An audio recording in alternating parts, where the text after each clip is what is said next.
ప్రజాస్వామిక స్ఫూర్తి అర్థము అవగాహన కాదు. మనం ప్రయత్నం చేసినా కూడా వారు తెలుసుకునే ప్రయత్నం చేయరు. ప్రజాస్వామ్యంలో 49కి 0 వాల్యూ ఉంటుంది, 51కి 100% వాల్యూ ఉంటుంది. ఎందుకంటే 51% ఓట్లు 51% నెంబర్ ఉన్న వాళ్ళు ప్రభుత్వాన్ని ఏర్పాటు చేస్తారు. 49% ఉన్నవాళ్ళు ప్రతిపక్షంగా కూర్చొని ప్రభుత్వం తీసుకునే పరిపాలనలో నిర్ణయాలను, శాసనాలను సహేతుకంగా విశ్లేషించి సలహాలు సూచనలు ఇస్తారు. సలహాలు సూచనలు ఒకవేళ ప్రభుత్వము పెడచెవిన పెడితే నిరసనలు, ధర్నాలు, రాస్తారోకలు చేస్తారు. అవసరమైతే ఆమరణ నిరాహార దీక్షలు చేసిన కూడా సందర్భాలు ఉన్నాయి.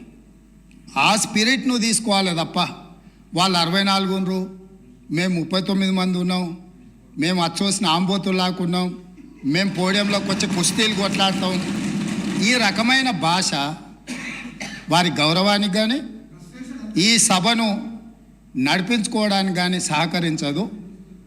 రెండవ అంశం, పదే పదే గత పాలన గురించి, గత ప్రభుత్వాల గురించి మాట్లాడుతున్నాను. సరే, వారు ఏం మాట్లాడతారో మొత్తం విన్నాక రిప్లై చేద్దాం అనుకున్నాను.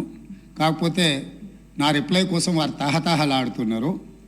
గత పాలనలో యూత్ కాంగ్రెస్ వైస్ ప్రెసిడెంట్గా కల్వకుంట్ల చంద్రశేఖరరావుకు అవకాశం ఇచ్చిందే కాంగ్రెస్ పార్టీ. సింగిల్ విండో డైరెక్టర్గా ఎన్నికల్లో పోటీ చేయడానికి ఇస్తే కాంగ్రెస్ పార్టీ తరఫున నిలబడి ఓడిపోయిందే చంద్రశేఖరరావు. గత పాలనలో ఎంపీగా గెలిపించిందే కాంగ్రెస్ పార్టీ. గత పాలనలో షిప్పింగ్ మినిస్టర్ ఇచ్చిందే కాంగ్రెస్ పార్టీ. ఆ తర్వాత కార్మిక శాఖ మంత్రి ఇచ్చిందే కాంగ్రెస్ పార్టీ. అంతెందుకు, ఇక్కడ సభ్యుడు ఉన్నాడు, వారు కూడా వారి కుటుంబ సభ్యులే. ఎమ్మెల్యే కాకుండానే మంత్రిని చేసి తర్వాత ఎమ్మెల్యేగా ఎన్నిక చేయడానికి సహకరించిందే కాంగ్రెస్ పార్టీ. ఈరోజు వాళ్ళు ఏ పేరైతే వినోద్ అనుకుంటున్నారో ఆ రాజశేఖర రెడ్డి గారే ఆ మంత్రివర్గంలోనే గత ఆర్థిక శాఖ మంత్రి, సిద్దిపేట ఎమ్మెల్యే గారు ఎమ్మెల్యే పదవి లేకుండా మంత్రిగా ప్రమాణ స్వీకారం చేసిండ్రు. రాజశేఖర రెడ్డి గారి నాయకత్వమే ఈ దేశానికి బలమైన నాయకత్వం అని అందులో పనిచేసిండ్రు.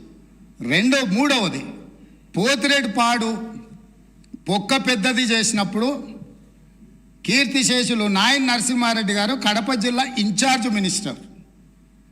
ఆ రోజు కొట్లాడింది పోతిరెడ్డిపాడు మీద కీర్తిశేషులు పి జనార్దన్ రెడ్డి గారు. పోతిరెడ్డిపాడు పొక్క పెద్దది చేసినప్పుడు ఇక్కడ ఉన్నోళ్ళు ఎవరు ప్రాణత్యాగాలు చేస్తామని ఎవరు కొట్లాడలే, ఎవరు మాట్లాడలే. సొంత పార్టీ, సొంత ప్రభుత్వం ఉన్న తెలంగాణ ప్రజల హక్కులను భంగం కలిగించొద్దు, కృష్ణానది జలాలలో మా వాటా మాకు ఉండాలి, మా వాటాను ఎవరు తీసుకెళ్ళినా మేము ఒప్పుకోమని కొట్లాడింది ఆనాటి నాయకుడు పి జనార్దన్ రెడ్డి గారు మాట్లాడిండ్రు తప్ప వీళ్ళు కాదు.